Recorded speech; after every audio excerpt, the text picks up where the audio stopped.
Seat से BJP के लिए बड़ी खुशखबरी। सूरत में बीजेपी उम्मीदवार मुकेश दलाल को निर्विरोध चुन लिया गया है।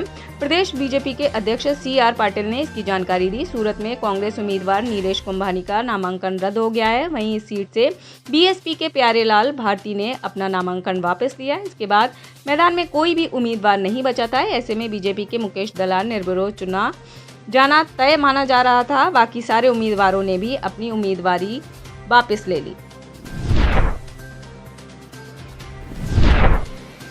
पहले रोज होते थे सीरियल ब्लास्ट। लोकसभा चुनाव 2024 के दूसरे चरण के मतदान से पहले बीजेपी के स्टार प्रचारक के तौर पर पीएम नरेंद्र मोदी ताबड़तोड़ रैलियां कर रहे हैं।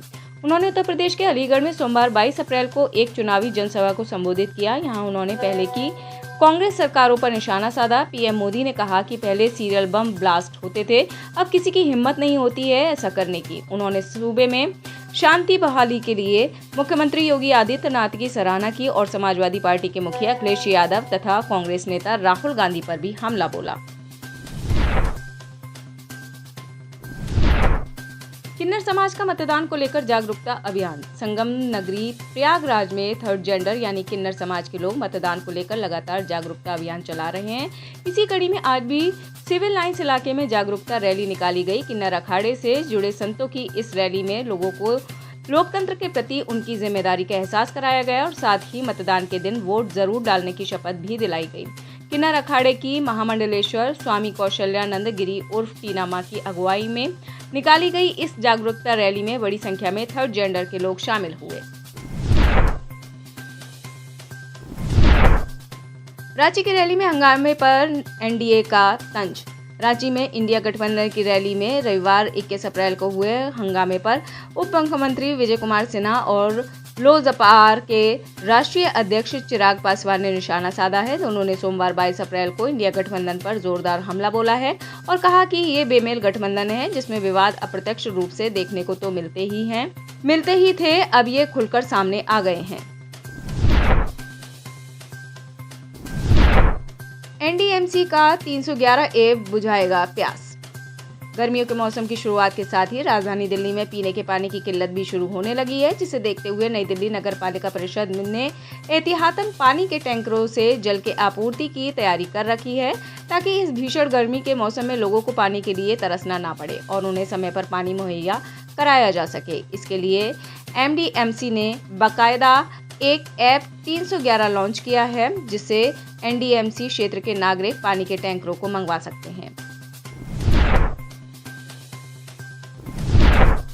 दिल्ली हाई कोर्ट ने याचिकाकर्ता पर लगाया 75,000 का जुर्माना।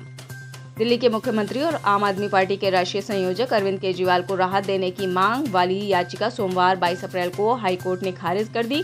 साथ ही दिल्ली हाई कोर्ट ने याचिकाकर्ता पर 75,000 रुपए का जुर्माना लगाया। हाई कोर्ट ने कहा कि इस मामले में याचिकाकर्ता का सीधे तौर पर कोई लेना देना नहीं है। हाई कोर्ट ने कहा अरविंद केजरीवाल जेल के भीतर हैं और वह खुद ही अदालत में याचिका दायर कर सकते हैं। अगर उनको किसी तरह की कोई राहत चाहिए तो वह याचिका दायर कर सकते हैं। हाई कोर्ट में दायर की गई जनहित याचिका के जरिए कोर्ट से मांग की गई थी कि CM अरविंद केजरीवाल को उनके बचे हुए कार्यकाल तक विशेष अंतरिम जमानत दी जाए।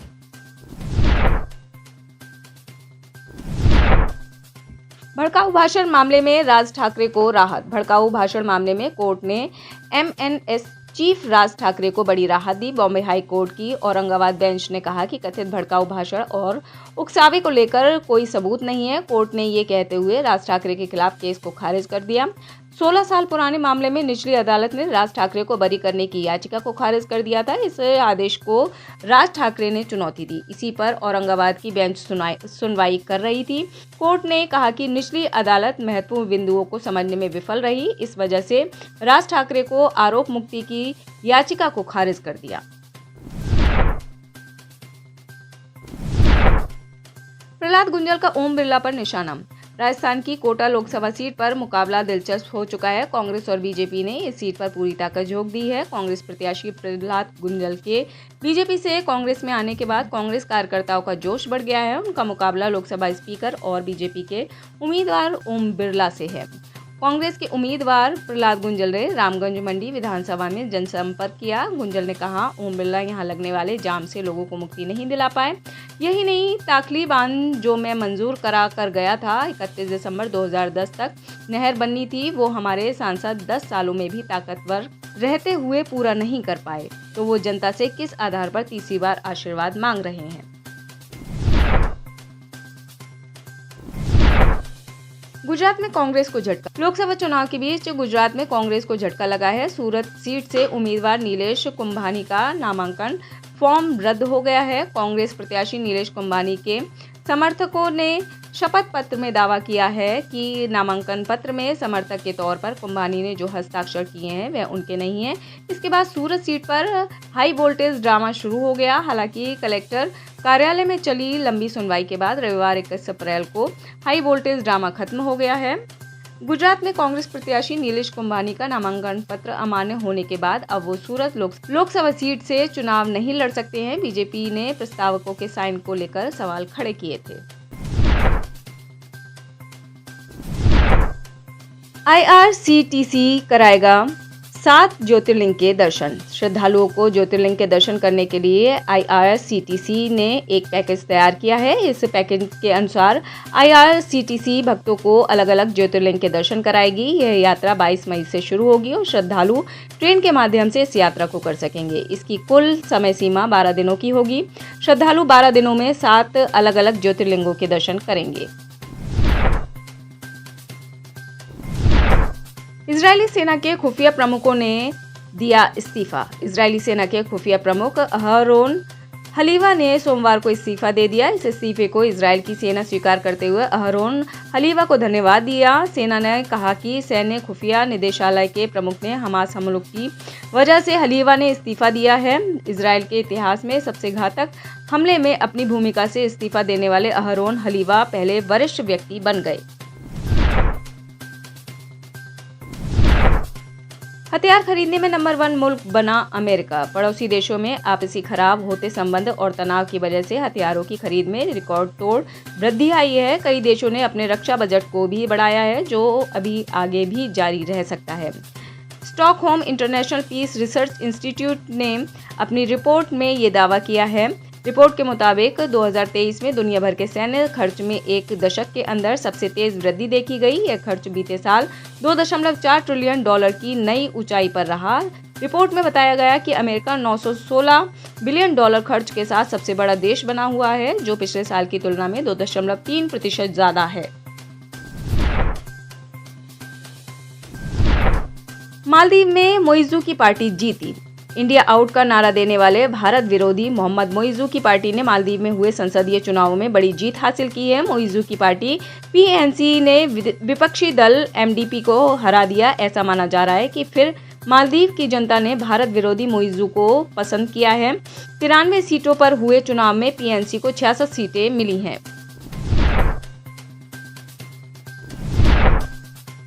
किताबों से कुरान की आयतें हटा रही सऊदी।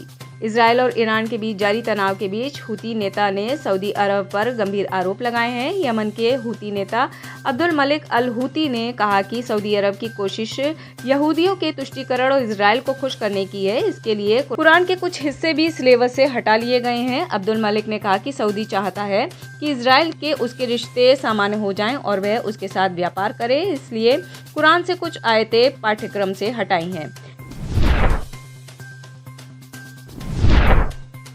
ब्रिटेन से NRIS का मोहभंग। ब्रिटेन में भारतीय मूल के प्रधानमंत्री ऋषि सुनक ने सरकार ने एक और ऐसा कानून पेश किया है जो वहां रहने वाले प्रवासी भारतीयों पर बड़ा असर डालने वाला है। इस कानून का प्रवासी भारतीयों पर दोहरा असर होगा। एक तरफ ब्रिटेन में रहने वाले NRI को भारत में बैंक, FD, स्टॉक मार्केट और रेंट से होने वाली आय पर मिलने वाली टैक्स छूट को 15 साल से घटाकर 4 साल कर दिया है। दूसरी ओर ब्रिटेन में रहने के 5 साल से NRI को भारत में होने वाली आय पर 50% टैक्स देना पड़ेगा। नया कानून अगले साल अप्रैल से प्रभावी हो जाएगा। इसकी वजह से ब्रिटेन में रहने वाले 5 लाख NRI पर असर पड़ने वाला है। आप इस खबर के बारे में क्या सोचते हैं, हमें कमेंट सेक्शन में बताएं। साथ ही ब्रह्मास्त्र न्यूज को सब्सक्राइब और शेयर भी जरूर करें।